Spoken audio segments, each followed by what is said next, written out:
तो dear students, आप सबका टीचर्स एकेडमी पे स्वागत है और जो लोग यूजीसी एकेडमी पे देख रहे होंगे उनका भी स्वागत है। तो डियर स्टूडेंट्स, अभी जो हम स्टार्ट कर रहे हैं यहाँ से यूजीसी नेट जेआरएफ 2023-24 के लिए प्रथम प्रश्न पत्र का जो पार्ट है चल रहा है, उसमें जो क्वेश्चन सॉल्विंग चल रहा है वो 2023 के प्रश्नों को मैं सॉल्व करा रहा हूँ और ये 2023 का प्रश्न हो रहा है उसका ये पार्ट 2 है। ठीक है, जो यहाँ से 2023 का क्वेश्चन ये सॉल्व हो रहा है, इसका आज हम देखेंगे पार्ट 2। ठीक है, इसका पार्ट 2 हम करने वाले हैं। ठीक, और इसमें जो लेक्चर नंबर है वो 20वां चल रहा है और इसके पहले 19 और 20 की बात करें तो ये किससे रिलेटेड होगा, ये 2023 क्वेश्चन से। इसके पहले के जो क्वेश्चंस होंगे उसमें आप 2014 से लेकर के 2022 तक के क्वेश्चनों को आप देखोगे। ठीक है, चलो, तो ये रहा पार्ट जो है मैं पढ़ा रहा हूँ इन्वायरमेंट। जो पहली बार अगर पढ़ रहे होंगे, इस क्लास देख रहे होंगे, ये सब्जेक्ट क्या चल रहा है, ये है पर्यावरण का जो पार्ट है और ये मेरे द्वारा सूर्यांक सर के द्वारा पढ़ाया जा रहा है। तो good morning all of you. अब स्वागत करता हूँ आप सबका जो लोग मेरे साथ यहाँ पे जुड़े हैं। ठीक है, तो जो लोग जुड़े हैं मेरे साथ उन सबका हार्दिक स्वागत है और मोस्ट वेलकम। तो आई होप कि आप सब अच्छे से प्रिपरेशन कर रहे होंगे, अपने क्वेश्चन आंसर को लगा भी रहे होंगे। मेरे पास कुछ ग्रुप में इसमें मेरे पास कुछ पर्सनली मैसेजेस भी आए हैं क्वेश्चंस के, उन सबको भी मैं सॉल्व करवाऊंगा, घबराइएगा मत आप सब। तो अगर आप कुछ क्वेरीज हो तो जो मैंने टेलीग्राम ग्रुप बताया है ई अड्डा विद सूर्यांक के नाम से, इसमें अगर आप जाइएगा यहाँ से, अगर आपको कुछ क्वेश्चंस होते हैं EADDA विद मेरा नाम सूर्यांक SURYANK सूर्यांक और ब्रैकेट में लिखा होगा नेट जेआरएफ, आप अपने क्वेश्चन वहां पोस्ट कर दिया करिए ताकि और भी स्टूडेंट हैं उनको भी मिल जाएगा क्वेश्चंस। और जो मैं तो फिर जवाब दूंगा ही, बाकी स्टूडेंट भी अगर जवाब देंगे तो उनका भी फायदा होगा। ठीक है, और आपका भी फायदा होगा। हाँ, पेड क्लास भी होती है यहाँ पर, बता रहा हूँ मैं अभी आपको। देखें, यहाँ जो पूरे कोर्सेस हैं उन कोर्स के बारे में आप सबको बता देता हूँ। जैसे यहाँ से देख लीजिए आप, तो इस पे आ जाते हैं हम लोग। यहाँ से अगर बात करें जैसे पेड क्लास की, तो पेड क्लास में यहाँ पे शिवम सर है। शिवम सर द्वारा ये जो आप देख रहे हो टीचिंग एप्टीट्यूड पढ़ाई जा रही है, teaching aptitude, research aptitude and फिर कंप्रेहेंशन है इनका, लॉजिक रिसर्च है, लॉजिकल रिसर्च, हायर एजुकेशन है, ये यहाँ से चल रहा है। ठीक है, मेरे द्वारा आप देख रहे हो, मैं इसमें से अभी मेरे पास टाइम कम है तो यहाँ से मैंने क्या किया, केवल एक पार्ट ले रखा है, इन्वायरमेंट वाला पार्ट। इन्फी मैम है जो कि पढ़ा रही ICT वाला पार्ट, कम्युनिकेशन वाला पार्ट। उसके अलावा यहाँ पे बीबी सर पढ़ा रहे हैं, ये जो तो मैथमेटिक्स वाला पार्ट है, DI वाला पार्ट है, वो पढ़ा रहे हैं। पेड बैच में अगर आप आओगे तो यहाँ से पेड बैच में पूरा डिटेल आपको पढ़ाया जाएगा और इसका जो सब्सक्रिप्शन है वो है 999 रुपीज़ में। ठीक है, इसके अलावा आज हम लोग मतलब हर शनिवार को 5 PM पे मैराथन क्लास चलती है। आप इनका डेमो टाइप का चाहो तो इन चारों टीचरों के आप डेमो टाइप के भी देख सकते हो। ठीक है, चलिए, तो गुड मॉर्निंग। चलिए स्टार्ट करते हैं अपने क्वेश्चन के साथ। और पहले जो क्वेश्चन हम कर रहे थे उस क्वेश्चन में एक क्वेश्चन शायद कुछ रह गया था। यहाँ से मैं क्वेश्चन रह क्या गया था, वो लॉजिक वो था ना, थोड़ा सा आप लोग बताइएगा कौन सा था। एक क्वेश्चन चिरकाल और पता नहीं क्या था ना, ऐसे कुछ था, ये वाला था ना। हाँ देखो, कल मैं हिंदी देख रहा था। ठीक है, हाँ, यूजीसी के लिए BA-BEd वाले फॉर्म अप्लाई कर सकते हैं क्या? यूजीसी नेट फॉर्म कब से अब फिल होगा? देखो गुड्डन दीक्षित जी, BEd वाले नहीं कर सकते हैं, सीधे है कि आपको उसके लिए पोस्ट ग्रेजुएशन चाहिए। ठीक है, आपको उसको पोस्ट ग्रेजुएशन चाहिए। ठीक, तो पहले ये देख लीजिएगा, जो यूजीसी नेट का जो डेट है वो 6 तारीख तक है। 6 तारीख से मेरे ख्याल से एग्ज़ाम प्रस्तावित है, दिसंबर में आई थिंक, और फॉर्म इसी बीच आ जाएगा, उसके लिए घबराइएगा। ठीक, जैसे इसमें एक लोग और पूछ रहे हैं कि क्या यहाँ से आप PDF प्रोवाइड करते हो क्या? तो हाँ, इसका टीचर्स एकेडमी का ही ऐप है।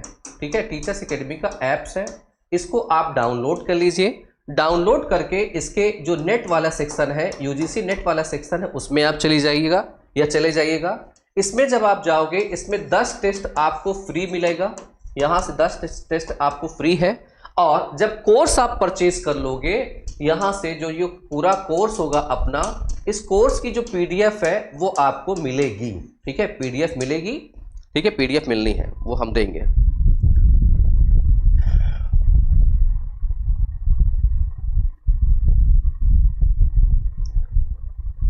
हाँ, यूजीसी नेट के लिए पीजी होना जरूरी है। एक वीडियो जल्दी ही यहाँ से टीचर्स एकेडमी पे अपलोड होने वाला है कि यूजीसी के लिए क्या क्या रिक्वायरमेंट होती है और कौन कौन फॉर्म भर सकता है, कैसे क्या, थोड़ी सी चीज बनाऊंगा क्योंकि बहुत लोग कंफ्यूज होते हैं इस पे आप। ठीक है, चले स्टार्ट करें। तो स्टार्ट करें क्वेश्चंस को। तो डियर स्टूडेंट, जो लोग नए लोग हैं अभी जुड़ रहे हैं उन सबको रिक्वेस्ट है कि लाइक शेयर कर दीजिए, लाइक और शेयर जरूर कर दीजिएगा। ठीक है, चलिए स्टार्ट करते हैं डियर स्टूडेंट्स यहां से। और आपके कुछ क्वेश्चंस तो पूछते रहिए, पूछते रहिए। अभी मैं एक नंबर भी शेयर करूंगा, आप उस पर भी मेरे क्वेश्चन पूछ सकते हो आप। ठीक, चले देखें। यहां मैं कल जब इसको चेक कर रहा था तो मैं भूल गया था, यहां पे जो चिरकाल का मतलब होता है ना, इसका मतलब भी क्या होता है, लंबा टाइम या दीर्घकाल होता है। ठीक है, इसका मतलब भी क्या होता है, दीर्घकाल होता है। ठीक है, दोनों यहाँ पे दो वर्ड है, ये एक दूसरे के ही सिनोनिम्स होते हैं। ठीक, एक दूसरे क्या है, सिनोनिम्स है, मतलब दीर्घकाल इसका भी मतलब होता है। अब यहां से देखते हैं क्या है मतलब। एक रसायन के दीर्घकालिक रूप से संपर्क में आने पर तीव्र स्वास्थ्य पर प्रभाव पड़ता है, नहीं, यहां पे अगर दीर्घकालिक तक रहोगे तीव्र प्रभाव नहीं पड़ेगा, लंबे समय तक के लिए प्रभाव पड़ेगा, धीरे धीरे पड़ता है। ठीक है, ठीक। तो इसके लिए अगर हम देखें यहां से, तो आपका अगर कहते हो कि एक रसायन के दीर्घकाल रूप संपर्क में आने से चिरकाल स्वास्थ्य पर उत्पन्न होते हैं, लंबे समय तक अगर रुकते हैं तो। फिर अगर यहीं पर देखें, जब कोई व्यक्ति बहुत छोटे अवधि के लिए अगर संपर्क में आता है तब यहां पे क्या होगा, ये तीव्र जो प्रभाव है वो यहां पे होना चाहिए, तीव्र स्वास्थ्य पर प्रभाव, वो तीव्र स्वास्थ्य पर प्रभाव यहां पे होता है। ठीक है, तो इसलिए स्टेटमेंट ये दोनों रॉन्ग हो जाते हैं, यहां से इन दोनों को ये उल्टा करना पड़ेगा। ठीक, तो यहां से जिनके जिनके, मैं भी भूल गया था, इसमें हिंदी जो है थोड़ा सा देख लीजिएगा, मुझे भी थोड़ा सा अजीब लगा कि मुझे इसका मतलब तो पता था लेकिन थोड़ा कंफ्यूज हो गया था मैं, आई एम सॉरी इसके लिए। चले, आपने एमए इंग्लिश से किया है तो हाँ, इंग्लिश से बिल्कुल दे सकते हैं, गुड्डन जी बिल्कुल दे सकते हैं, बिल्कुल आपका सब्जेक्ट अपना इंग्लिश रखिए, अब इंग्लिश में इंग्लिश रखिए, उसको बिल्कुल आप दे सकते हैं, पोस्ट ग्रेजुएशन है ना, आप बस दीजिए आप फॉर्म। ठीक है, चले आगे आते हैं। तो यहाँ पे क्या हो जाएगा आंसर डियर स्टूडेंट्स, ये हो जाएगा दोनों भी। आइए चलते हैं नेक्स्ट क्वेश्चन पे। नेक्स्ट क्वेश्चन यहाँ से हम लोग पढ़ रहे थे 25 क्वेश्चन पे। अब ये थोड़ा सा लंबा है तो मैं आपको समय दे रहा हूँ पढ़ने के लिए, इसको आराम से आप लोग पढ़ लीजिए। ठीक है, आराम से पढ़िए, जिनके कुछ क्वेश्चन है आप मुझसे क्वेश्चन पूछ सकते हो, पूछते रहिए आप। ठीक, जैसे यहां से बात करें, इस सप्ताह के पहले यूरोपीय संघ के विधि निर्माताओं वर्ष 2026 से अपनी प्रस्तावित कार्बन सीमांत समायोजन कार्यविधि को लागू करने के लिए आधार कार्य किया। आवश्यक रूप से कार्बन सीमांत शुल्क भूमंडलीय ऊष्मन का सामना करने हेतु कार्बन की कीमत तय करने, उत्सर्जन कम करने और कार्बन रिसाव को रोकने के कार्यों के हरित सिद्धांत से परिच्छादित है। यहां से भी मतलब समझाऊंगा मैं, थोड़ा सा अंडरलाइन कर देता हूं कि हाँ इसके मतलब हम लोग यहां से थोड़ा सा इसको समझेंगे। ये पैसेज मैंने क्यों लिया, ये पैसेज इसलिए लिया क्योंकि इन्वायरमेंट का है और इसमें कुछ चीजें हैं जो इंक्लूड करती है, वहां से आपके एग्जाम में क्वेश्चन अलग से भी बनाए जा सकते हैं, परंतु वास्तविक रूप में यह कुछ नहीं बल्कि यूरोपीय संघ को निर्यात करने वाली भारत जैसी उभरती अर्थव्यवस्थाओं के विरुद्ध एक शुल्क है।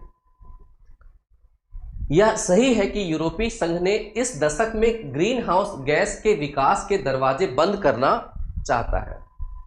आगे क्या होगा, इस पाखंड का स्पष्ट उदाहरण यह तथ्य है कि जब पिछले वर्ष यूक्रेन युद्ध से ऊर्जा की कीमतों में वृद्धि हुई तो यूरोपीय संघ ने पुनः प्रदूषक कोयला के इस्तेमाल में कोई संशय नहीं किया। फिर क्या है नेक्स्ट क्वेश्चन, नेक्स्ट है, एक मिनट रुकिए स्टूडेंट, एक कॉल है। हेलो, हाँ सर, ओके सर।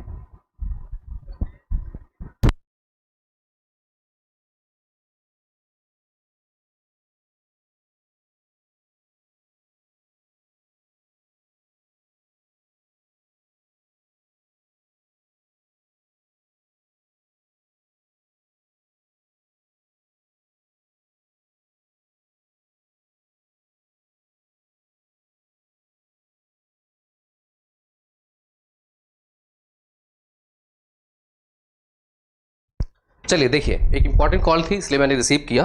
आगे आते हैं, फिर यहाँ पे आते हैं। इसके अलावा समृद्ध देशों ने निम्न कार्बन उत्सर्जन के तरीके मार्ग अपनाने हेतु परिवर्तन के लिए विकासशील देशों की सहायता करने हेतु जलवायु निधि पोषण के लिए लक्षित $100 बिलियन। अब ये याद रखिए, जो मैं मार्क कर रहा हूं, यहां से एग्जाम में क्वेश्चन अलग से इससे बनाए जाते हैं।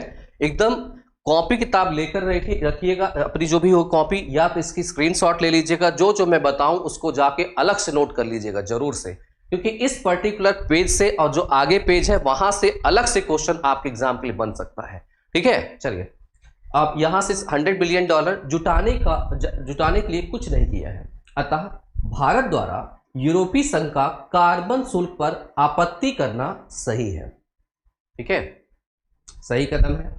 यहां से और क्या है, इसे विश्व व्यापार संगठन WTO के सम्मुख इस मामले को रखने और गैर शुल्क बाधा के रूप में इसे उठाने के साथ प्रतिकारी उपायों से तत्पर रहना चाहिए। यूरोपियन यूनियन ने ग्रीन हाउस गैसों में 55% की कटौती करने का महत्वाकांक्षी जलवायु लक्ष्य को निर्धारित किया है। अब देखें, यूरोपियन यूनियन ने ग्रीन हाउस गैस में 55% की कटौती करने का ये लक्ष्य जो निर्धारित किया, और सर्वाधिक प्रदूषण पैदा करने वाले अपने उद्योग के कार्बन मुक्त भत्तों को वापस लेना चाहता है। यद्यपि एल्युमिनियम, स्टील, इस्पात, सीमेंट, उर्वरकों तथा विद्युत जैसी वस्तुओं के आयातों को लक्षित करते हुए को थोपा जा रहा है, यह अंतर्राष्ट्रीय जलवायु कार्यवाही के साझा व विभेदित दायित्व के सिद्धांत, अब यहां देखें एक क्या है, साझा और विभेदित दायित्व का सिद्धांत, एक सिद्धांत आता है, अब इसके बारे में बात करेंगे, का स्पष्ट उल्लंघन है। भूमंडल के उत्तर के समृद्ध देशों का भूमंडलीय ऊष्मण का ऐतिहासिक दायित्व है, परंतु उत्तरी भूमंडलीय समृद्ध देशों का शताब्दियों से प्रदूषणकारी उद्योग द्वारा उच्च जीवन स्तर प्राप्त करने के बाद अब विश्व के शेष देश के लिए प्रतिकारी उपायों से तत्पर रहना चाहिए। आई होप कि आप सबने इसको अच्छे से पढ़ा होगा। मैं चाहूँ तो इसको और डिटेल से तेजी से पढ़ सकता था, लेकिन यहाँ से कंप्रेहेंशन जो है, बिल्कुल कंप्रेहेंशन के है, ये कंप्रेहेंशन का है क्वेश्चन, बिल्कुल सही बात है, मैंने वहाँ से लिया है, लेकिन यहाँ से आपके एग्जाम के लिए क्वेश्चन उठाए जा सकते थे, तो मैंने इस कंप्रेहेंशन को यहाँ से ले लिया आपके लिए। ठीक है, ये पूछा गया आपके एग्जाम में क्वेश्चन है, तो यहाँ से अलग से भी क्वेश्चन बनेंगे। अब आते हैं क्वेश्चन की बात करते हैं, फिर इस पे हम लोग डिटेल्स थोड़ा बात करेंगे। भले 10 ही क्वेश्चन आज हम करें, लेकिन इसको अगर हमने पढ़ लिया तो इससे 20 क्वेश्चन एक्स्ट्रा आप कर सकते हो। ठीक है, तो आज का लेक्चर थोड़ा इसलिए इंपॉर्टेंट हो जाता है। आइए देखते हैं क्या है यहाँ से क्वेश्चन है, पहले क्वेश्चन पढ़ लेते हैं फिर आंसर करेंगे। क्वेश्चन है यहाँ से, यूरोपीय गुट के महत्वाकांक्षी जलवायु लक्ष्यों के उद्देश्य कौन कौन से हैं? यूरोपीय जो गुट है उनके उद्देश्य कौन कौन से हैं? अपने सर्वाधिक प्रदूषण पैदा करने वाले उद्योग के कार्बन मुक्त भत्तों को वापस लेना, दूसरा है उत्सर्जन कम करना, तीसरा है कार्बन रिसाव करना, चौथा है ऊर्जा की कीमतों में वृद्धि होने पर कोयले का प्रयोग करना। ठीक है, चले अब आते हैं, एक तो क्वेश्चन ये है, दूसरा क्वेश्चन है, अभी आंसर मत दीजिएगा, अभी केवल क्वेश्चन देख लीजिए क्वेश्चन किस टाइप का है, फिर इसके बाद आप फिर पैसेज पे जाइएगा। बुद्धिमानी ये होती है कंप्रीहेंशन को सॉल्व करने के लिए, पहले क्वेश्चन पढ़ लीजिए फिर पैसेज पढ़िए, तो आपको क्या होगा, इससे पता होता है कि क्या हमको पढ़ना है। यहाँ से देखते हैं, आई थिंक बस उसमें एक ही क्वेश्चन है क्या? अच्छा, एक ही क्वेश्चन दिया हुआ है, एक क्वेश्चन के लिए इतना बड़ा पैसेज है भगवान। रुक जाओ देखते हैं, बुक में ऐसा तो नहीं और क्वेश्चन हो बंदे ने छापा नहीं हो। अच्छा एक मिनट, 1 2 3 4 5, इस पे 5 क्वेश्चन बनते हैं। यहाँ से इसने क्वेश्चन आई थिंक लिखा नहीं है। इसके बाद क्या है, सभी ट्रक प्रदूषण नहीं, यहाँ से इन्होंने क्वेश्चन प्रिंट नहीं किया है।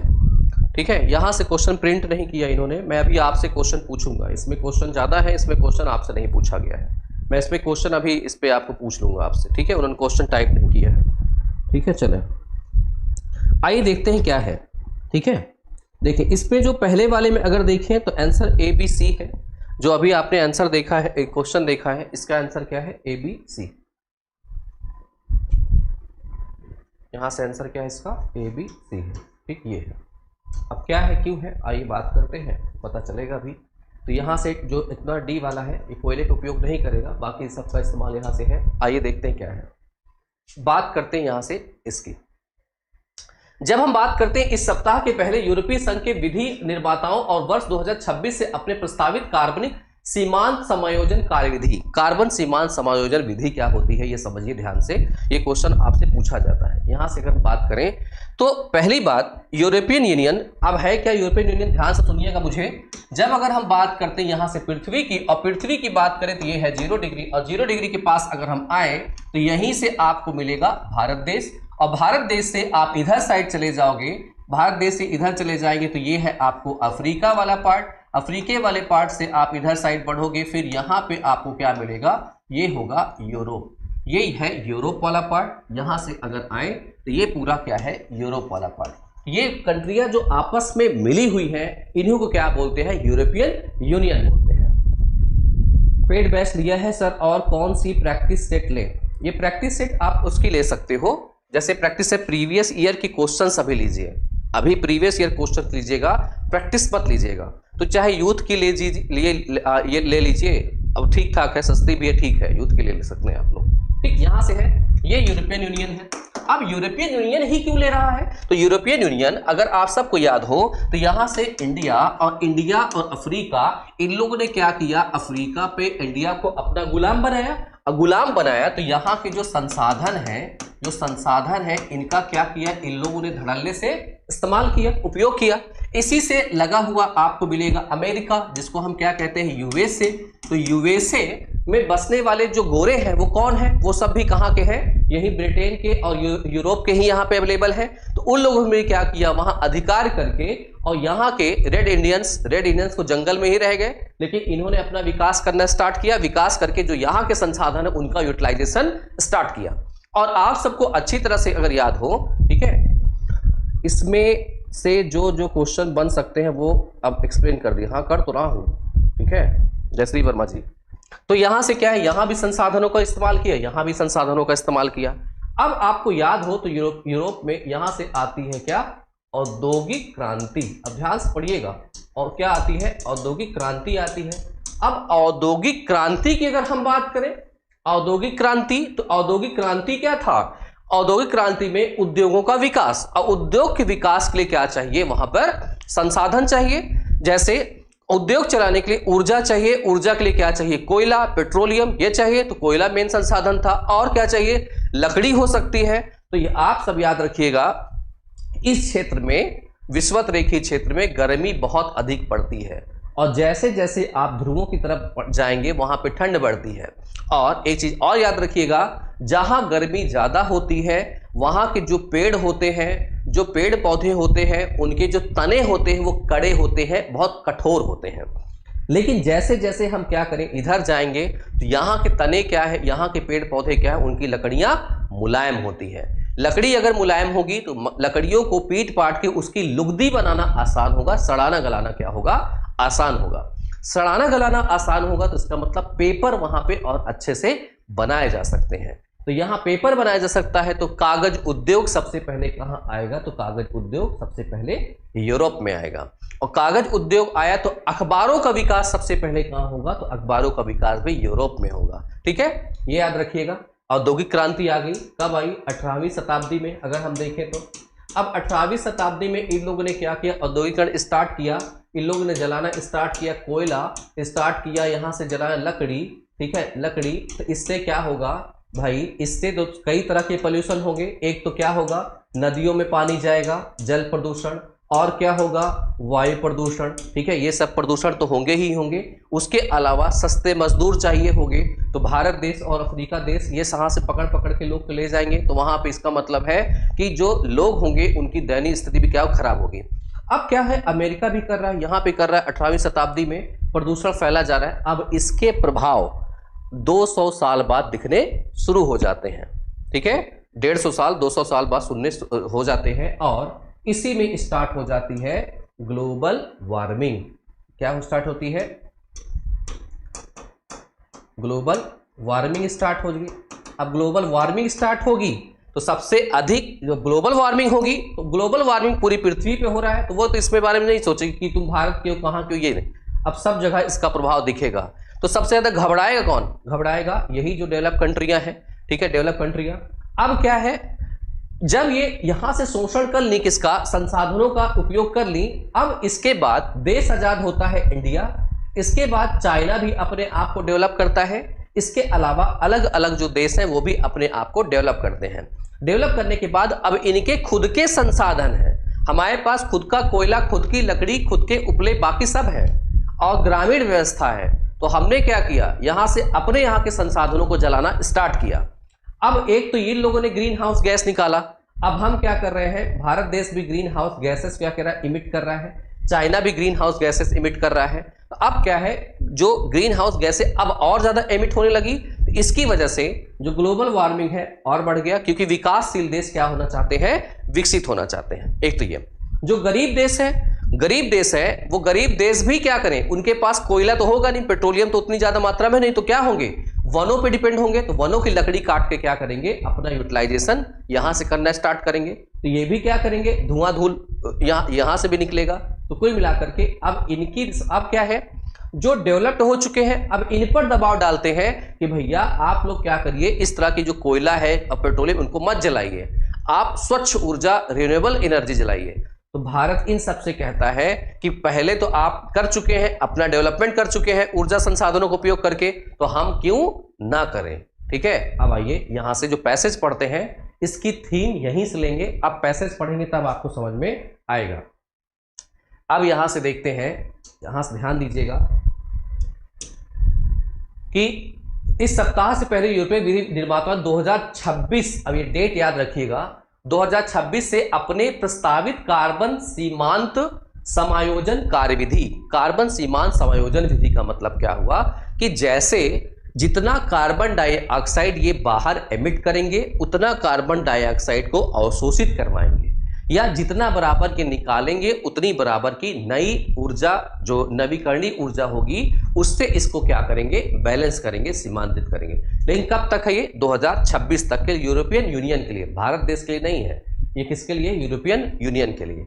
अब आगे बढ़ते हैं, हम लोग को समायोजित कार्यविधि को लागू करने के लिए आधार किया आवश्यक रूप से कार्बन सीमांत शुल्क भूमंडलीय ऊष्मण का सामना करने हेतु कार्बन की कीमत तय करने वाले उत्सर्जन कम करने। अब देखो यहां से क्या है, एक तो ये, दूसरा चीज कह रहा है कि अगर भारत देश से कुछ चीजें अगर ये लोग मंगाते हैं, अगर क्या करते हैं, भारत देश से ये कुछ चीजें अगर मंगाते हैं, ठीक है, तो यहां से भारत अगर अपना शिप ले जाए, भारत अगर अपना जो ट्रांसपोर्टेशन है उससे अगर यहाँ पे कुछ भेजेगा तो उस पर कार्बन शुल्क लगाएंगे ये, ठीक है, पर्यावरणीय शुल्क लगाएंगे, ठीक, ये टैक्स लगेगा और भारत को उसको पे करना पड़ेगा। तो भारत को पे करना पड़ेगा, तो भारत कह रहा है कि ये तो आप लोग के कारनामे है ना, प्रदूषण हो रहा है 200 साल पहले, तो हम पे क्यों चार्जेस लगा रहे हो। ये फिर केस करेगा, ऐतराज जताएगा। अब ये अपना व्यू देंगे कि हम क्यों लगा रहे हैं, तो हम क्यों लगा रहे हैं उसका कारण क्या बता रहा है, उसका कारण ये बता रहे हैं यहां से कि कार्बन शुल्क जो है भूमंडलीय ऊष्मण, जो यहां से भूमंडलीय ऊष्मण होगा उसको कम करने का सामना करने हेतु कार्बन की कीमत तय करने, ठीक है, उत्सर्जन को कम करने और कार्बन रिसाव को रोकने के कार्य हेतु ये हरित सिद्धांतों को प्रच्छेदित करता है। मतलब अगर हम ऐसे शुल्क लगाएंगे तो भारत जैसे देश जो क्या करेंगे, वो अपने इस टाइप को जो पोल्यूशन वाला टाइप का होगा उसे कम करेंगे, और यहाँ पे जो उससे ट्रांसपोर्टेशन भी होगा वो भी बाधित होगा थोड़ा सा, ठीक है। 1688 में औद्योगिक क्रांति आई थी, अच्छा 1688 में औद्योगिक क्रांति आई थी, तो ये बताओ उनके पास संसाधन कौन से थे। 1757 में यहाँ जीतते हैं ये लोग, ठीक है, भारत देश को, ठीक है। अब औद्योगिक क्रांति के बारे में उतना मुझे पता नहीं है, पलक मौर्य अगर आपका इतिहास होगा अच्छी बात है, मुझे 1757 के बाद से याद है कि 1757 होगा, 1757 के बाद ये हमारे संसाधनों की यूटिलाइजेशन स्टार्ट होता है, उसके बाद जहाँ तक औद्योगिक क्रांति आती है। अब ये पता नहीं मुझे, फिर आप लोग इतिहास के होंगे तो आप जानते होंगे। अब यहाँ आते हैं, फिलहाल यहाँ आते हैं नहीं, बल्कि यूरोपीय, अब क्या है, यूरोपीय यूनियन संघ को निर्यात करने वाले भारत जैसे उभरती अर्थव्यवस्थाओं के विरुद्ध एक शुल्क है, ठीक है, जो लगा रहा है। अब यहाँ यह सही है कि यूरोपियन संघ ने इस दशक में ग्रीन हाउस गैसों के विकास के दरवाजे बंद कर दिए। मतलब कि अगर ग्रीन हाउस गैसें जो इमिट हो रही थी वहां पे, उनको एमिशन उन्होंने बहुत कम किया, और अगर कोई और देश से भी ऐसी चीजें आती तो उस पर शुल्क लगा करके उनको हतोत्साहित करेगा कि आप हमारे यहाँ ये मत करिए, ठीक है, या तो पैसा पे करिए। ठीक, पहली चीज। चलिए आगे बढ़ते हैं, हम लोग आगे बढ़ते हैं। आगे क्या है, आगे इस पाखंड का स्पष्ट उदाहरण यह तथ्य है कि जब पिछले वर्ष यूक्रेन युद्ध से ऊर्जा की कीमतों में वृद्धि हुई तो यूरोपियन संघ ने क्या किया, ने पुनः प्रदूषण कोयले के इस्तेमाल में कोई संशय नहीं किया। ठीक है, बिल्कुल।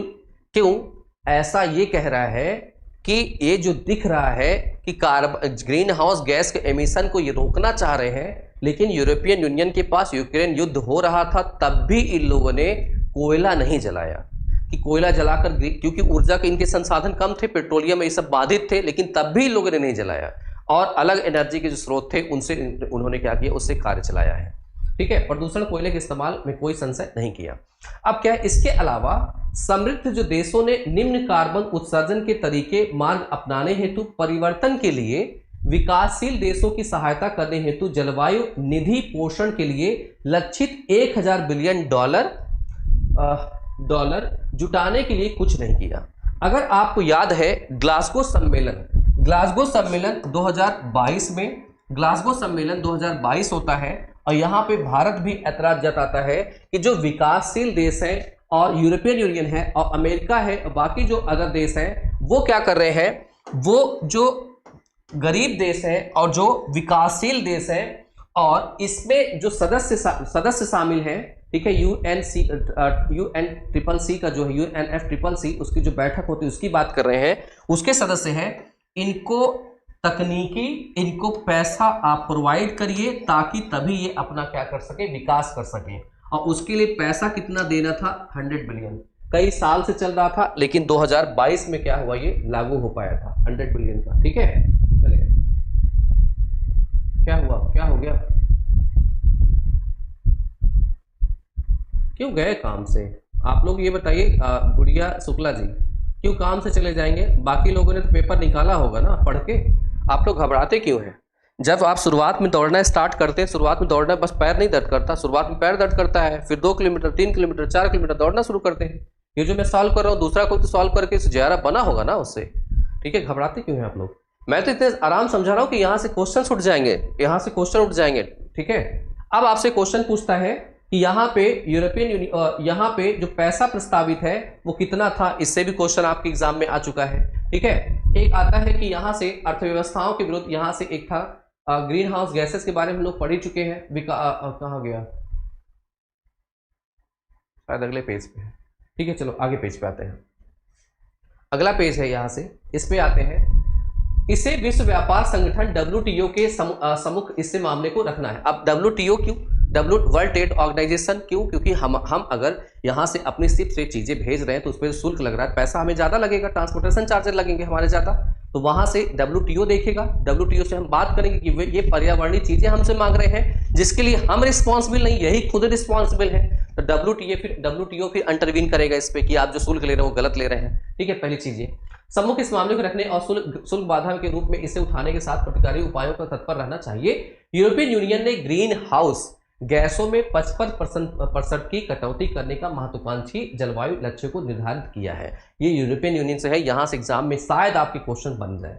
और सर्वाधिक प्रदूषण पैदा करने वाले अपने उद्योगों के कार्बन मुक्त भत्तों को वापस लेना चाहता है। कार्बन मुक्त भत्तों का मतलब यह हुआ कि जैसे, ठीक है, अब देखें यहां से अगर हम बात करें तो यहां से होता क्या है, जब किसी कंट्री है, देश है, और एक तरफ कंपनियां हैं और दूसरी तरफ क्या है, यहाँ पर सरकार है, एक तरफ कंपनी है एक तरफ सरकार है, तो इनको हतोत्साहित करना है, तो हम क्या करेंगे कि इनसे हम करार करेंगे कि आप क्या करें, समय के साथ धीरे धीरे करके आप क्या करें, अपने यहाँ अगर कोयला, पेट्रोलियम इन सब का इस्तेमाल करते हैं ऊर्जा के लिए, धीरे धीरे क्या करिए आप रिन्यूएबल एनर्जी की तरफ मूव करिए। या तो हम क्या करें, इन पे इतने ज्यादा टैक्स लगाना स्टार्ट कर दें और रिन्यूएबल एनर्जी पे टैक्स कम कर दें। जैसे हाल अभी चल रहा है कि जो इलेक्ट्रिक व्हीकल आते हैं उस पर सब्सिडी, गवर्नमेंट सब्सिडी क्या, या ईएमआई जो है सस्ती है, लोन सस्ता है। लेकिन जो अदर बाइक आती है पेट्रोलियम वाली, डीजल वाली, वो ये गाड़ियां वो क्या है, महंगी है। तो लोग किस पे स्विच कर जा रहे हैं, इस पे, इलेक्ट्रिक वाले पे। इस तरह से यहाँ पे सरकार ये भी क्या कर रही है, अपने उद्योग के कार्बन मुक्त भत्तों को वापस लेने चाहती है। यहाँ जो भत्ते प्रोवाइड करती थी पहले, वो अगर वो प्रोवाइड नहीं करेगी, भत्तों का मतलब ये हुआ, जैसे अगर आप ट्रेन से जा रहे हो दिल्ली, ठीक है, किराया है मान लो 600 रुपए, लेकिन सरकार आपको भत्ता दे रही है कि आप एग्जाम हमारा देने आ रहे हो तो हम आपको 600 रुपया टिकट का आने जाने का दे देंगे, उसको कहते हैं भत्ता। तो आपके लिए फ्री हो गया वो, ठीक है। तो इसी तरह से भत्ता प्रोवाइड करती है कि अगर सरकार कहती है कि आप हमारे अकॉर्डिंग प्रोडक्शन करिए, हम आपको भत्ता देंगे एनर्जी के लिए, बाकी चीजों के लिए, वो भत्ता वापस लेगी। तो ये क्या करेंगे, उनका जो कोयला जलाना, पेट्रोल, वो क्या होगा, हतोत्साहित हो। पहले किया था, अब ये बंद करना चाहती है, ठीक है। अब यहां पे आते हैं, यद्यपि एल्युमिनियम, स्टील, इस्पात, इस उर्वरकों तथा विद्युत जैसी वस्तुओं के आयातों को लक्षित करते हुए, ये मतलब कौन कौन सी कंपनियों के लिए कर रही हैं। इसके अलावा ये सब जो मतलब हमारे यहाँ से एल्युमिनियम हो गया, स्टील हो गया, इस्पात हो गया, सीमेंट हो गया, उर्वरक होगा, अगर ये सब वहां जाती हैं तो ऐसे इन क्षेत्रों पर ही क्या करेगी, चार्जेस लगाएगी, ठीक है। अब तथा विद्युत जैसी वस्तुओं को आयातों को लक्षित करते थोपा जा रहा है, या अंतरराष्ट्रीय जलवायु कार्यवाही के, अब ये समझिएगा बहुत अच्छा है, ये एक कॉन्सेप्ट है साझा व विभेदित दायित्व। साझा परंतु विभेदीकरण का सिद्धांत आता है। साझा परंतु विभेदीकरण का सिद्धांत क्या है, इस पे कैसे चोट पहुंचाता है, यहां समझिएगा। याद रखिएगा, जब हम बात करते हैं किसकी, मॉन्ट्रियल प्रोटोकॉल की, जब हम बात करते हैं किसकी, क्योटो प्रोटोकॉल की, तो इस सब में अगर देखें तो क्योटो प्रोटोकॉल, मॉन्ट्रियल प्रोटोकॉल, ये ऐसे प्रोटोकॉल थे जहां पर क्या आया था, साझा परंतु विभेदीकरण का सिद्धांत, विभेदीकरण का सिद्धांत आया था, ठीक है। साझा परंतु विभेदीकरण का सिद्धांत। अब ये होता क्या है साझा परंतु विभेदीकरण का सिद्धांत, तो ये क्या है, कॉमन बट डिफरेंशियल जो एम है, ठीक है, इसको लिया गया था, ये प्रिंसिपल लिया गया था। अब ये क्या है, यहां समझिए, यहां से अगर समझे ए है, ये बी है, ठीक है। इसकी अगर हम बात करें तो यहां से मान लिया जाए, पहले भी समझाया है, मान लीजिए क्या है, ये कोई मदर है, मम्मी है, इनके दो बेटे हैं, एक बेटा जो है वो 17 साल का है, एक बेटा जो है एज अभी कम है, मान लेते हैं 5 साल तो बहुत कम हो जाएगा, मान लेते हैं किसी क्लास में पढ़ रहा है, वो 7 साल का है, कक्षा 2 में होगा, ठीक है। और बढ़ाते हैं इसकी, क्योंकि दिमाग तो लगना चाहिए ना उसका, उतना 11 साल मान लेते हैं, ठीक है। चलो कक्षा 7-8 में पहुंचा देते हैं इसको, ठीक है। चले, अब क्या है यहां समझिएगा आप लोग, साझा परंतु विभेदीकरण का सिद्धांत पूछा गया है एग्जाम में, ठीक है, ठीक समझ लीजिएगा, अदरवाइज समझ में नहीं आएगा ना तो एग्जाम में क्वेश्चन आप गलत कर देंगे। साझा परंतु विभेदीकरण सिद्धांत ये है कि यहाँ पे दो बेटे हैं, किसके, एक कौन है 17 साल का, दूसरा क्या है 11 साल का। अब यहाँ से मदर जो है, मदर ने क्या किया, इससे इन लोग को 100 रुपया दिया, इनको भी 100 रुपये दिए, इनको भी 100 रुपये दिए, ठीक। और मदर ने सीधे सीधे इंडिकेट दिया कि इसमें से 100 रुपये में से 20 रुपया तुम गुल्लक में जमा करोगे, 80 रुपया तुम खर्चा कर सकते हो और 80 रुपया तुम खर्चा कर सकते हो। और बड़े वाले को बोल रही हैं, इसके लिए सख्त हिदायत ये है कि तुम पहले ही बड़े हो, इससे 11 साल का ये, तुम 6 साल ऑलरेडी अपना जो संसाधन वो यूटिलाइज कर चुके हो। जब इसका यूटिलाइजेशन तुम कर चुके हो तो ये बताओ, तो अब तुम 80 रुपया नहीं खर्चा करोगे, तुम कितना करोगे, 50 रुपया खर्चा करोगे और 30 रुपया अलग से अपना क्या करोगे, इसका भी आप क्या करेंगे, सेविंग रखोगे अपने पास। और इस वाले को बोला कि मुन्ना तुम जाओ, जितना उड़ना चाहे उतना उड़ो, ठीक। अब देखिए, समझिए यहां पे,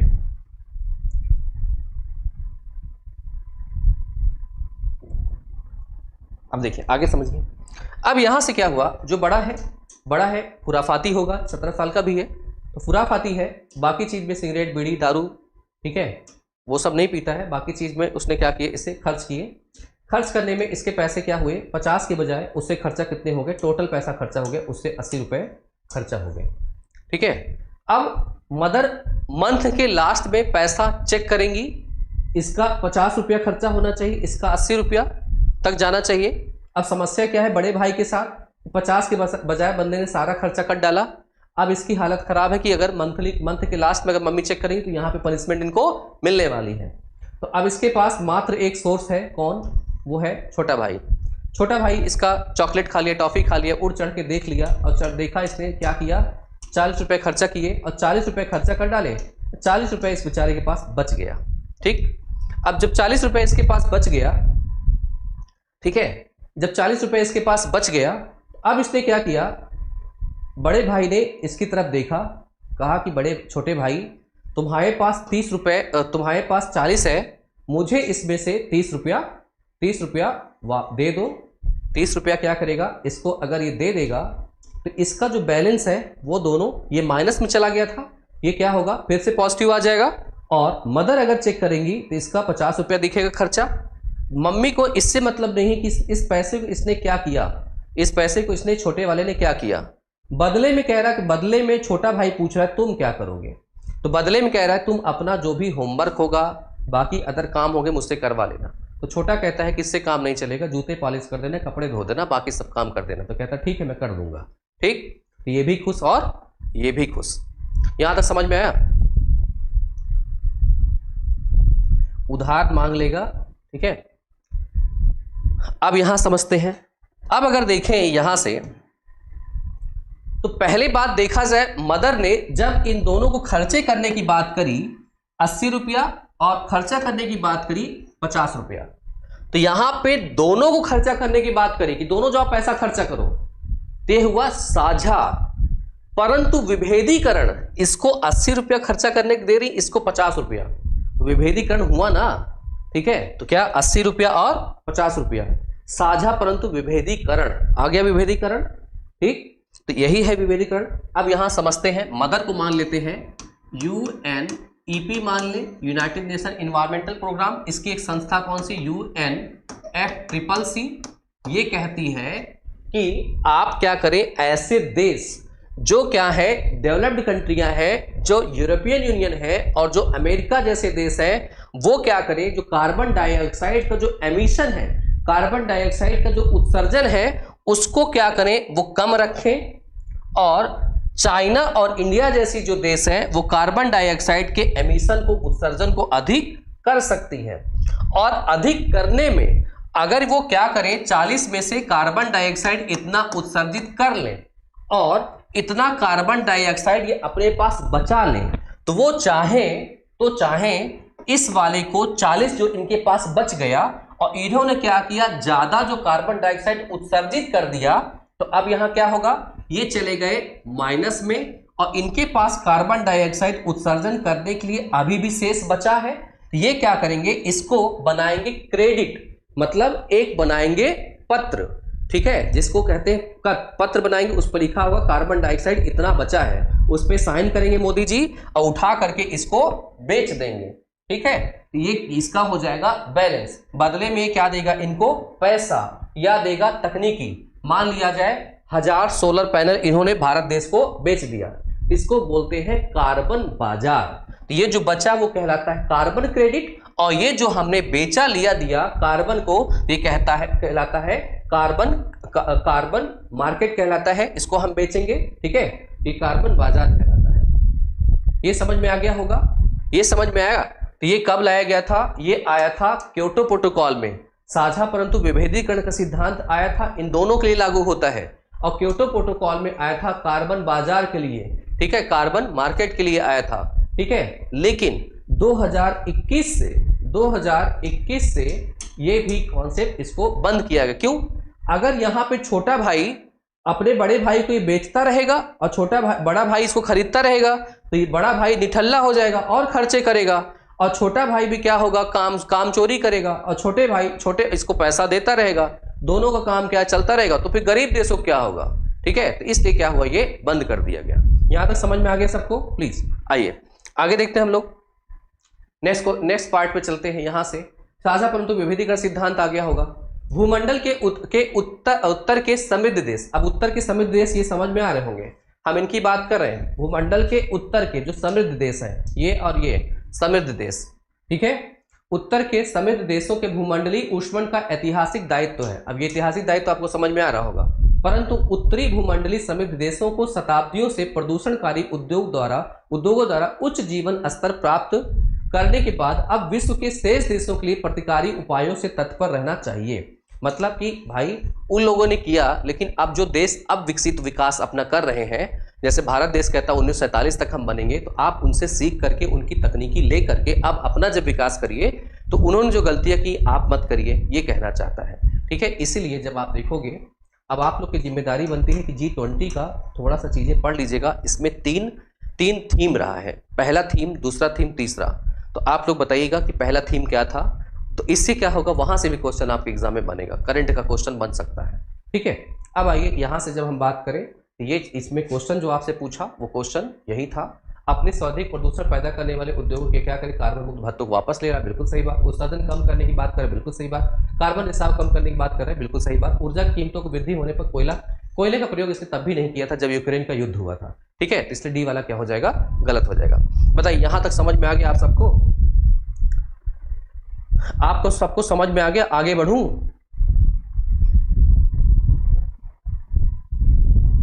समझ में आ गया तो आगे बढ़े।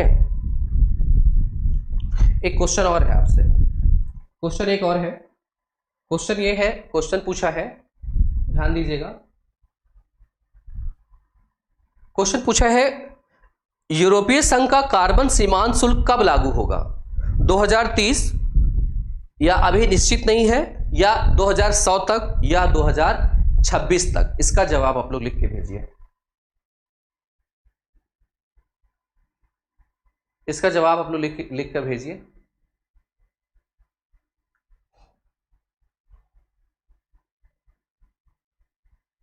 यहां तक दिया है ना, ये 2026 तक। चलिए आगे है, नेक्स्ट क्वेश्चन है, सुन लीजिए। निम्नलिखित में से कौन यूरोपीय संघ के कार्बन शुल्क थोपने के पाखंड मिथ्याचार को दृष्टांत द्वारा स्पष्ट करता है? मतलब जो स्टेटमेंट दिया है कि इसमें से कौन, जो ये कार्बन डाइऑक्साइड यूरोपियन यूनियन लगा रहे हैं, इसमें से कौन इसमें बता रहा है शब्द कि हाँ इसमें से ट्रू हो सकता है।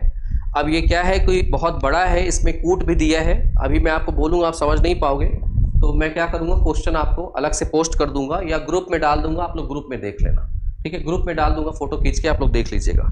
ठीक है, तो और लास्ट में क्या है, ऐसे ही क्वेश्चंस और भी हैं। ठीक है, मतलब सारे स्टेटमेंट वाले हैं, ये अभी मैं ग्रुप में भेज दूंगा, आप सब देख लीजिएगा। ठीक है, चले, तो आई होप आप सबको समझ में आ गया होगा ये। आगे बढ़ते हैं नेक्स्ट क्वेश्चन पे। अभी ये ग्रुप में शेयर कर दूंगा, इसकी मैं फोटो क्लिक कर ले रहा हूं, और ये क्वेश्चंस आप लोग अपने घर पे आप लोग पढ़ लीजिएगा। ठीक है, चलिए नेक्स्ट क्वेश्चन पे आते हैं हम लोग। तो आई होप कि आपको समझ में आ रहा होगा। देखो इससे क्या है कि मैं मान रहा हूँ कि इससे जो क्वेश्चंस हैं वो कम हो रहे होंगे। कुछ लोग को यहाँ लग रहा होगा कि पता नहीं क्वेश्चन तो कम करवा रहा है, लेकिन समझाना पड़ता है। देखिए यहाँ से देखें, ध्यान दें। नेक्स्ट क्वेश्चन पे आते हैं। यहाँ से अगला क्वेश्चन है, मतलब पहला क्वेश्चन है, ग्रुप में नहीं है तो ग्रुप ऐड कर लीजिए। ई अड्डा विद सूर्यांक, टेलीग्राम पे चली जाइए। ई अड्डा विद सूर्यांक बताया तो है, ये है ग्रुप ना, EADDA, विथ है, सूर्यांक है SURYANK, और ब्रैकेट में लिखा होगा नेट JRF लिखा होगा। ठीक है, नेट JRF। यहाँ क्वेश्चन आप अपने भी पोस्ट कर सकते हो। यहीं पे मैं आपको क्या करूँगा, अभी जो क्वेश्चन मैंने क्लिक किया है फोटो उसको भेज दूंगा, तो आप सबसे पढ़ लीजिएगा। यदि ये कथन है, कुछ ट्रक प्रदूषण करने वाले वाहन, अब अगर मुझसे कुछ क्वेश्चन पूछना है तो ये है, ये इस पे आप मुझसे क्वेश्चन पूछ लेना 8423565602 पे। ठीक है, यहाँ भी आप मुझे व्हाट्सअप कर दोगे, तब भी मैं आपको उसमें ऐड कर दूंगा। कोई बात लेट नहीं हुआ, ये पहला क्वेश्चन स्टार्ट करें, इससे पहले पैसेज पढ़ रहे थे हम लोग। ठीक है, चले आगे देखते हैं। कथन कुछ ट्रक, अच्छा एक मिनट,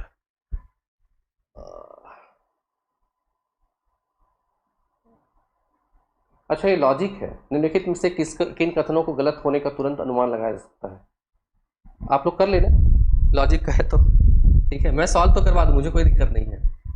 ठीक है, क्योंकि लॉजिकल रीजनिंग पढ़ रखी है मैंने। आगे आइए, नेक्स्ट क्वेश्चन है, उस पर वो लॉजिक वाला पार्ट है, वो सब पढ़ाएंगे, सर पढ़ाएंगे। यहाँ देखो, विश्व तापमान में निम्नलिखित गैसों को योगदान का सही आरोही क्रम, सही आरोही क्रम मतलब क्या है, आरोही मतलब बढ़ते क्रम में बताना है। ठीक है, कम से ज्यादा, ये बताइए आपसे, यहाँ आंसर करिए, आंसर करिए इन सबको, दूसरे वाले के आंसर दीजिए।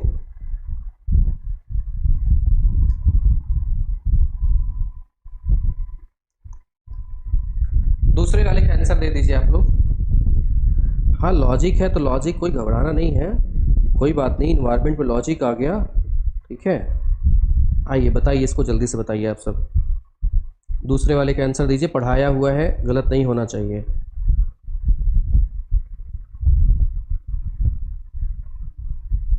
देखें, जब हम लोग बात करते हैं यहाँ से कि कार्बन इसमें बात करें, तो मैंने आप सबको समझा रखा है कि सबसे इसमें ग्लोबल वार्मिंग गैसों में कार्बन डाइऑक्साइड सबसे कम है। इसके पहले क्या है, CH4 है। इसके पहले भी बताया है CFC आती है। CFC में दो टाइप की, एक CFC11 और एक क्या है CFC12 आती है। इसके बाद फिर मैंने आप लोग को बताया है नाइट्रोजन के ऑक्साइड। फिर मैंने आप लोग को बताया है यहाँ से PFC, फिर बताया है HFC और फिर बताया है यहाँ से SF6 है। ये क्या है, ग्लोबल वार्मिंग जो दिखाते हैं, ये इनका क्रम है, इसको आप लोग याद कर लें। सबसे पहले ये सबसे मतलब कम कार्बन डाइऑक्साइड, सबसे इससे ज़्यादा, इससे ज़्यादा, इससे ज़्यादा, इससे सबसे ज़्यादा कौन है, SF6। अब देख लो, CH4 कार्बन डाइऑक्साइड, नाइट्रस के ऑक्साइड, तो नाइट्रोजन के ऑक्साइड ज़्यादा होगा, पहले नंबर पे ये आ जाएगा, तीसरे नंबर पे ये आ जाएगा और दूसरे नंबर पे ये आ जाएगा, ठीक है। तो C हो जाएगा, A हो जाएगा, B हो जाएगा, C हो जाएगा, A हो जाएगा, B हो जाएगा, तो आंसर क्या हो जाएगा, B। ये क्रम आपको याद रखना है, ये कई बार हम लोग क्वेश्चन देख चुके हैं और रिपीट हो चुका है। ये क्रम कहीं लिख लीजिए, याद कर लीजिए। CO2 है, CH4 है, CFC है, N2O है, PFC है, HFC है और SF6 है, ठीक है। ये मैंने क्रम बता दिया आप सबको, अब इस पे आप लोग याद कर लीजिएगा, ठीक है, ध्यान से। चलें आगे बढ़ते हैं हम लोग नेक्स्ट क्वेश्चन पे। नेक्स्ट क्वेश्चन है, यहाँ से क्वेश्चन दिया हुआ है कि कल्चर यूट्रोफिकेशन मुख्यतः मानवीय क्रियाकलापों से जल निकाय में वर्धित पोषक तत्वों की आगत के कारण होता है। कल्चर यूट्रोफिकेशन जल निकायों की एजिंग को प्राकृतिक दर की तुलना में अत्यधिक तीव्र गति से कम करता है। यहाँ से बताइएगा, मतलब कल्चर मतलब यूट्रिफिकेशन मैंने आप सबको समझा रखा है, ठीक है, यूट्रिफिकेशन आप सबको मैंने समझा रखा है। बताइए यहाँ से, जमील अहमद जी आपको क्या हो गया है, डेली आपके साथ ये होता है, अभी हंसने खेलने वाली है, तो मतलब ये पोस्ट ग्रेजुएट नहीं लग रहा, आप तो बाबू वाला हरकत करते हैं आप, ठीक है। तो यहाँ पे प्लीज़ आप थोड़ा सीरियस होकर के यहाँ जवाब दीजिए।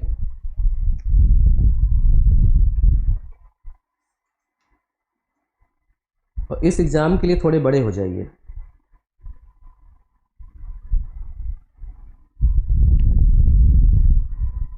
बताइए जल्दी से आप लोग।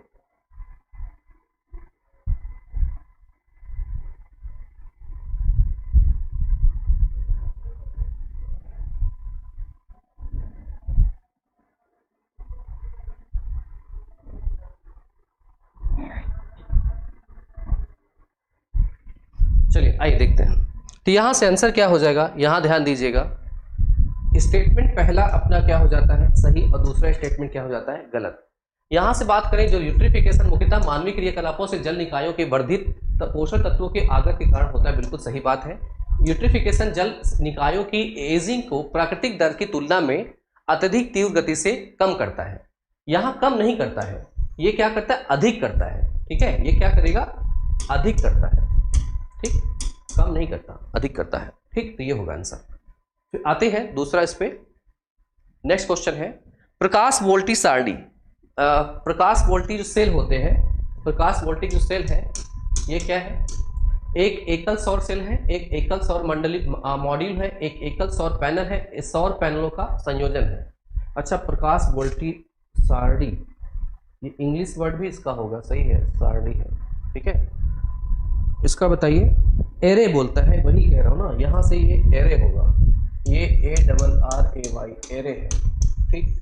एरे का मतलब होता है समायोजन, किसमें, एक क्रम में कर दिया जाए, इस तरह से समायोजन एक क्रम में करें। ये एक क्या है, सोलर पैनल, ये दूसरा सोलर पैनल, ये तीसरा सोलर पैनल, इस तरह से एक क्रम में रखा हो, तो एक एकल सोलर पैनल तो ये है नहीं, एकल सोलर पैनल मॉड्यूल है, एकल सोलर पैनल, एक एकल सौर पैनल है।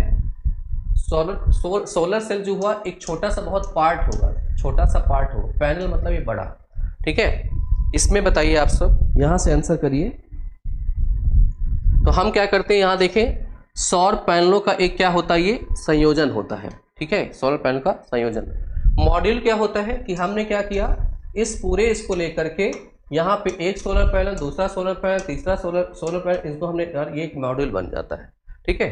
क्षेत्र क्या कहलाएगा, ऐसे और भी एरे हम जोड़ दें, इसमें कई एरे एक साथ जोड़ दें तो बड़ा क्षेत्रफल को क्या करेगा, ये कवर करेगा, ठीक है। ऐसे क्वेश्चन आए एग्जाम में। चलिए इसको बताइए, जलवायु परिवर्तन संबंधी संयुक्त राष्ट्र फ्रेमवर्क कन्वेंशन निम्नलिखित में से किसका परिणाम है, ठीक है। संयुक्त राष्ट्र कन्वेंशन, पेरिस समझौता, मॉन्ट्रियल प्रोटोकॉल, जैव विविधता कन्वेंशन, पृथ्वी शिखर सम्मेलन। यहाँ से बताइए जल्दी से आप लोग इसका आंसर करिए, जल्दी थोड़ा क्वेश्चन देख से कम 10-15 तो हो ही जाए, ठीक है। बताइए जल्दी से।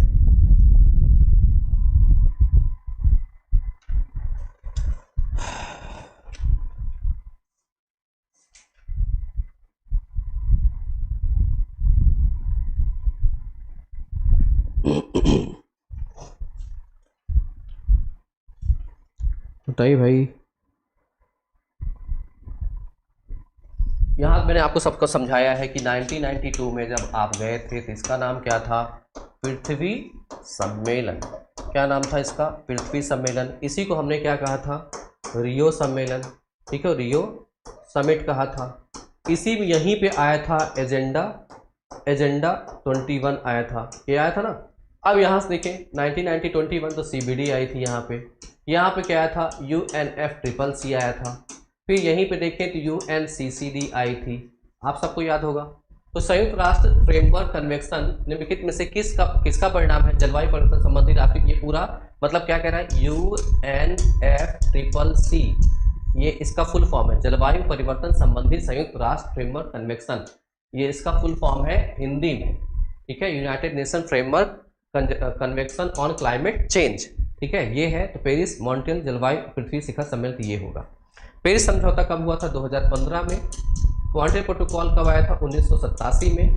जैव विविधता कन्वेंशन CBD ये कब आई थी, 1992 में, ठीक है। चलें आगे बढ़ते हैं नेक्स्ट क्वेश्चन पे। नेक्स्ट क्वेश्चन है, निम्नलिखित ऊर्जा स्रोतों में से किस एक की प्रति एकल द्रव्यमान ऊर्जा अंश सबसे कम है। द्रव्यमान ऊर्जा अंश का मतलब क्या हुआ कि उनको सबको 1-1 kg ले लो, सबको 1-1 किलो ले लो, सबको जलाओ, जिसमें कम ऊर्जा निकले, ठीक है। जब इसमें देखो जो ठोस होगा उसकी कम होगी और जो लिक्विड होगा ज़्यादा, जो गैस होगा उसकी ज़्यादा। इन सब में आ जाओ। अब एक बात करते हैं जैसे जैव पदार्थ की अगर हम यहाँ पे बात करते हैं, जैसे एग्जाम्पल ले रहे हैं घी की बात करें, तेल की बात करें, ठीक है। और इसी में अगर किसको ले लें हम लोग, कोयला, ठीक है, कोयला। तो यहाँ पे क्या होगा, कोयला जब जलेगा तो ऊर्जा ज़्यादा प्रोड्यूस करता है, किसके कंपेयर में, इनके। जैव पदार्थ में लकड़ी भी आती है, ठीक है, हम आप भी आते हैं, ठीक है। तो यहाँ पे बायोमास क्या होगा, सबसे कम होगा, मतलब पहले नंबर पे सबसे कम अगर बात करें, सबसे अधिक यहाँ कोयला, उसके बाद हो गया, मतलब सबसे कम पे कौन आएगा, ये। दूसरे नंबर पे कौन आएगा, कोयला। इन दोनों में देखो, या नेचुरल गैस मतलब क्या हो गया, CNG, और एक आता है हाइड्रोजन एनर्जी। तो CNG से ये बेहतर ऊर्जा का स्रोत होता है। तो पहला, दूसरा, ये क्या होगा, तीसरा, और ये क्या होगा, चौथा। मतलब हाइड्रोजन क्या है, वो सबसे बेहतर, उसके बाद CNG, उसके बाद कोयला, उसके बाद जैव पदार्थ, ठीक है। यहाँ तक समझ में आ गया, ठीक है। ये क्वेश्चन मेरे ख्याल से किसी ने मुझे पोस्ट किया था, जयश्री जी आप पोस्ट की थी, उसमें से एक क्वेश्चन ये भी था ना, एक क्वेश्चन ये था उसमें। चलिए आगे बढ़ते हैं नेक्स्ट क्वेश्चन पे। आइए जल्दी से बताइए यहाँ से, particulate matter classes of air pollution include, वायु प्रदूषकों के एक वर्ग कड़की पदार्थ में निम्नलिखित में से कौन शामिल है, ठीक है। काजल होता है, सूट्स बोलते हैं उसको, जो टायर वगैरह जलाते हैं उनकी बात करते हैं। पॉलन मतलब पराग कण होते हैं, और फ्लाई एस मतलब राख फ्लाई होती है। PAN होता है डाइऑक्सिन। ये भी क्वेश्चन आपने पोस्ट किया था, ये भी क्वेश्चन आपके इसमें था, इसको बताइए आप लोग। ये भी क्वेश्चन था, जयश्री जी शायद आपने ही किया था, किसने किया था मुझे याद नहीं आ रहा, एक मिनट नाम देखो मैं।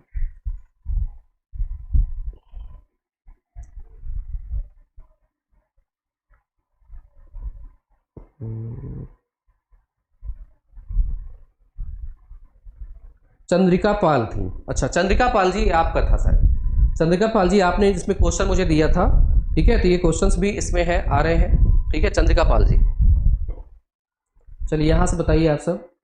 यहाँ अगर हम देखें स्टूडेंट्स, तो ये है ए सी और ई। ठीक है, ए सी और ई। यहाँ से देखें, ये क्या है, कणकीय पदार्थ है। कणकीय पदार्थ, इसको हम लोग यहाँ से देखें तो ये क्या है, यहाँ से पर्टिकुलेट मैटर। ठीक है, पर्टिकुलेट मैटर आता है पीएम, पर्टिकुलेट मैटर जिसको हम पीएम कहते हैं, बड़े कण, पीएम कण, जिसकी मोटाई क्या होती है 2.5 से लेकर 10 माइक्रोन तक होती है, 2.5 से 10 माइक्रोन तक।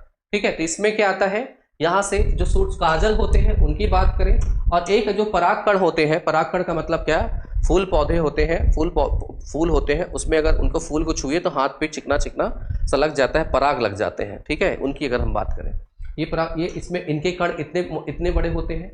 एक और कौन सा होता है यहाँ पे, राग, फ्लाई एश, जो सीमेंट के उद्योग से बाहर निकलते हैं, इनकी पैन पार्टिकल ये अलग होते हैं, पैन पार्टिकल, डाइऑक्सिन ये अलग चीज है। ठीक है, और डाइऑक्सिन का इसमें अगर बात करें, जो वेस्टेज है, वेस्टेज किसके, जो शहरों के और जो मेडिकल इक्विपमेंट, मेडिकल फील्ड से जो पदार्थ लाए गए उनको अगर जलाया जाए तो उसमें डाइऑक्सिन निकलती है।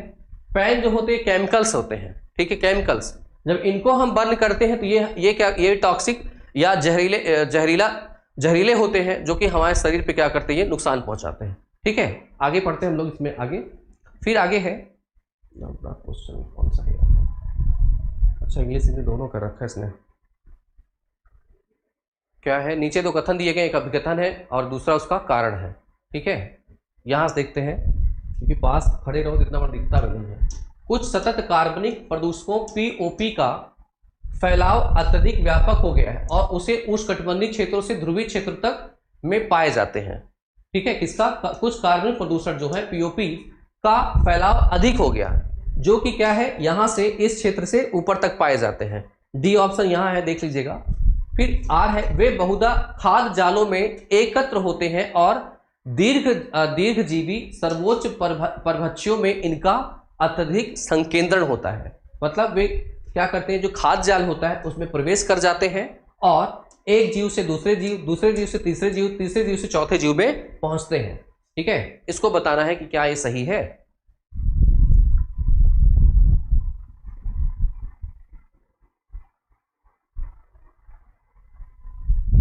देखें, याद रखें, जब अगर हम बात करते हैं, जैसे एग्जाम्पल ले रहा हूं, समझिएगा, समुद्र की बात करें या नदियों की बात करें, नदियों को अगर मानव ने प्रदूषित कर दिया है, इसमें पाई जाने जो मछलियां हैं ये भी क्या होती हैं, प्रदूषित होती हैं। जैसे प्लास्टिक की बात करें, प्लास्टिक के कण, एग्जाम्पल दे रहा हूं, प्लास्टिक कण अगर क्या हुआ इसमें मिले, ठीक है, मछली में, मछली को कोई जीव खा गया।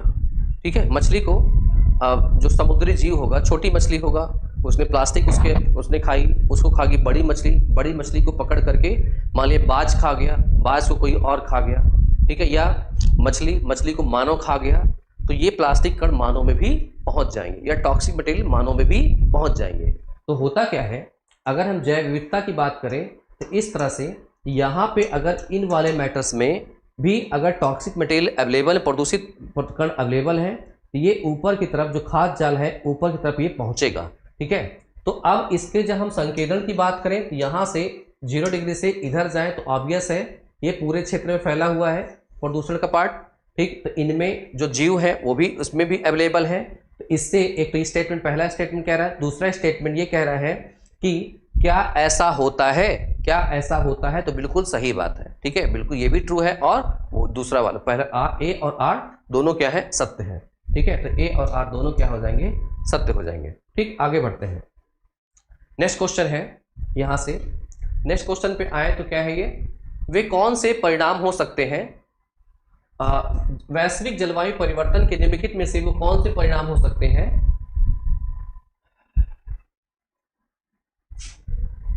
पहला है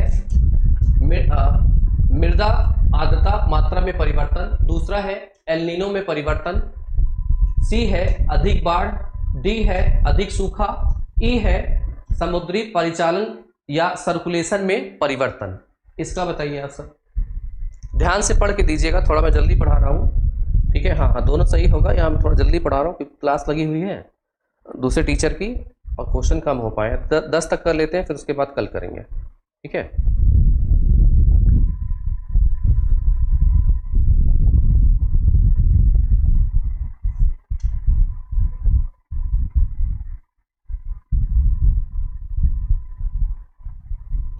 यहाँ इसमें ऑल ऑफ दीज होगा, ठीक है, यहाँ सब क्या होगा, ऑल ऑफ दीज।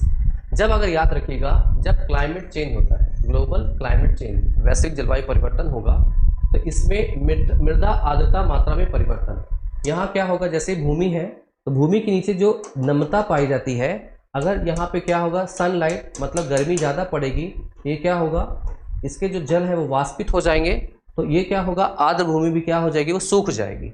ये होगा, आर्द्रता में परिवर्तन होगा, बिल्कुल सही बात है। दूसरा है एल नीनो में परिवर्तन। अब एक वर्ड है एल नीनो, ठीक है, तो जो लोग ज्योग्राफी के नहीं हैं वो जान लें कि जो अपना भारत देश है, थोड़ा सा जान लीजिए बस, जो भारत देश है इस पे मानसून आता है इस तरह से जून में आकर क्या करता है, बारिश करता है। लेकिन जब एल नीनो प्रभाव आता है, एल नीनो याद रखिएगा, ई से स्टार्ट होता है, एल नीनो, ठीक है, एल नीनो आता है, एल नीनो इफेक्ट। इसकी वजह से जो ये वायु है, पवने है, ये वायु है, ठीक है, वायु आती है इधर, ये इधर नहीं आ पाती, ये इसमें बाधा आती है, इस वजह से यहाँ पर अपने यहाँ पानी नहीं बरसता है, ठीक है। तो इसका मतलब कभी अगर लिखे कि एल नीनो का प्रभाव है तो इसका मतलब बारिश कम हो रही है, तो यहाँ पे क्या होगा, एल नीनो में परिवर्तन होता है, बिल्कुल सही बात है। एक आता है ला नीनो, एक आता है ला नीनो आता है, तो ला नीनो अगर आए तो इसका मतलब वर्षा ज्यादा होगी। बस दोनों चीज याद रखिए, एक है ला, एल फॉर लव, ठीक है, लव। जब अगर एल यहां से LOV लव है, पास आएगा ज्यादा, तो यहां बारिश अधिक होगी, इसका प्रभाव अच्छा होगा। और EL है, अब समझ जाना आप लोग, EL है, L के आगे E लग गया तो ऑब्वियस है इसका प्रभाव ज्यादा नहीं होगा, तो याद रख सकते हो। तो ये अधिक बाढ़ आएगा, हाँ, बारिश, क्लाइमेट चेंजेस, बाढ़, अब की बात देख ही रहे हो कैसे बारिश हुई है, अलग जगह पे भारत देश में बाढ़ आई, कहीं कहीं सूखा भी पड़ गया, उत्तर प्रदेश से प्रयागराज में बारिश ही नहीं हुई है, ठीक है। चेंज इन ओशियन सर्कुलेशन, हाँ, समुद्र जो जल है, ठीक है, इनके सर्कुलेशन भी या इनके कहा जाए इनका जो लेवल है उसमें परिवर्तन हो रहा है, यहाँ पे क्या हो जाएगा, चार सभी सही हो जाएंगे, ठीक है। आगे है नेक्स्ट क्वेश्चन, लास्ट क्वेश्चन आज देखेंगे, कल इसके आगे करेंगे। नीचे दो कथन दिए गए हैं। कथन एक है, डाइऑक्सिन व फ्यूरॉन अत्यधिक विषैले पदार्थ होते हैं जो ठोस अपशिष्ट भस्मित्रों के उप उत्पादों के रूप में उत्पन्न होते हैं। डाइऑक्सिन व फ्यूरॉन वायुमंडल में निर्मुक्त होने के बाद अत्यधिक अस्थिर व अल्पजीवी होते हैं। इसका जवाब दीजिए जल्दी से। अरे धाराएं होती हैं जब पढ़े होंगे तब ना, ठीक है, लेकिन इसमें सभी बताना शुरू कर दूंगा तो पता चला बहुत लोग इसमें नहीं कर पाएंगे, ठीक है, इसलिए उनकी भाषा में समझा रहा हूं मैं।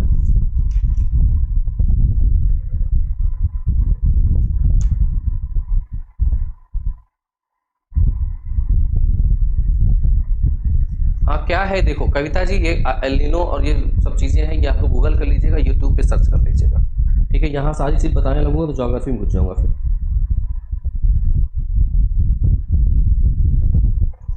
देखिए आप लोग वहाँ से गूगल कर लीजिएगा और 10 मिनट की वीडियो होगी, पढ़ लीजिएगा, देख लीजिएगा, ठीक है। देखें, डाइऑक्सिन और फ्यूरॉन अत्यधिक विषैले होते हैं, जो ठोस अपशिष्ट होते हैं उनको जलाने से पैदा होते हैं, ठीक है। डाइऑक्सिन व फ्यूरॉन अत्यधिक विषैले होते हैं जो ठोस अपशिष्ट भस्मीकरण से उत्पन्न होते हैं, बिल्कुल सही है। इसके पहले आप देखो तो डाइऑक्सिन आया था इसके पहले, ठीक है, और एक वर्ड है फ्यूरॉन। ये कभी कभी आपको मैच द फॉलोइंग में भी पूछे जाते हैं, ये दोनों चीजें, ठीक है, वहां याद रखिएगा। तो किससे आते हैं, ठोस अपशिष्ट कहाँ मिलता होगा, तो अपने शहर से, अपने जो मेडिकल से वेस्टेज है उनसे।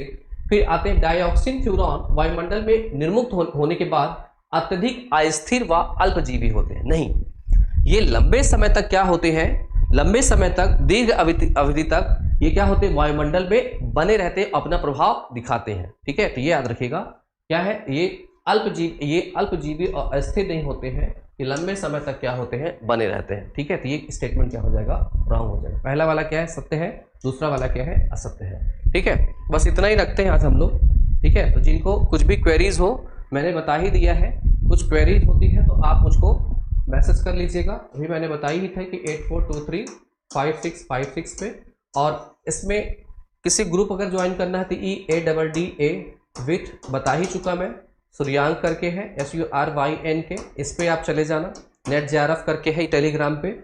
इसके अलावा और भी क्या है, आज आपकी सैटरडे है, शनिवार है, आज आपकी क्लास क्या है, 5 PM पे मैराथन क्लास चलनी है। फिर आप मिलेंगे मुझे क्या 9 AM पर कल तो नहीं, मंडे को फिर हम लोग मिलेंगे, अपनी क्लास चलेगी। इसके अलावा पेड बैच चल रहा है यहाँ पे, जो पेड बैच है, पेड बैच इसमें जो चल रहा है, इसमें पेड बैच में ये 99 रुपीज़ का है, जिसको अगर परचेज करना है परचेज करके पूरा पढ़ सकता है। ठीक है, तो डियर स्टूडेंट्स आप सबका थैंक्स बहुत बहुत। ठीक है, आप इतने पेशेंस से आप मेरे साथ बने रहें और मैं अपनी पूरी कोशिश कर रहा हूँ कि आपको सब अच्छे समझ में आए। ठीक है, चलिए मिलते हैं फिर अगले दिन, चलिए मिलते हैं फिर आपको अगले दिन, क्या आज ही मिलूंगा मैं। Okay, thank you, bye, have a good day.